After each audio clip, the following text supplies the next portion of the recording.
नमस्कार मित्रहो, आपले सर्वांचे केएम व्हिडिओवर सहर्ष स्वागत। आज आपण पाहणार आहोत एक सुंदर बोधकथा।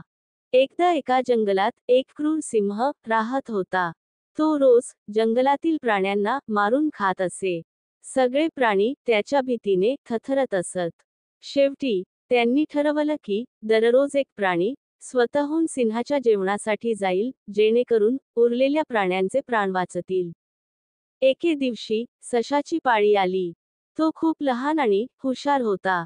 त्याने सिंहाला धडा शिकवायचं ठरवलं। तो मुद्दाम वेळ घालवत हळूहळू सिंहाकडे गेला।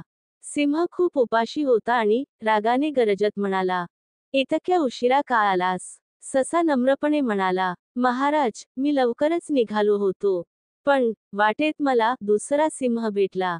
त्याने मला अडवलं आणि म्हणाला की तोच या जंगलाचा खरा राजा आहे." हे ऐकताच सिंह अधिकच संतापला आणि म्हणाला, "कोण आहे तो दुसरा सिंह? मला लगेच त्याला दाखव." ससा सिंहाला एका मोठ्या विहिरीजवळ घेऊन गेला आणि म्हणाला, "महाराज, तो आत आहे." सिंहाने विहिरीत डोकावून पाहिले। त्याला स्वतःचा प्रतिबिंब दिसले। तो समजला की दुसरा सिंह विहिरीत आहे।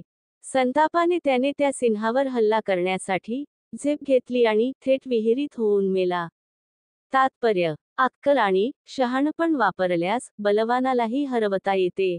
मित्रांनो, अशाच प्रकारच्या नवनवीन व्हिडिओसाठी आमचे केएम व्हिडिओ अवश्य सबस्क्राईब करा। धन्यवाद।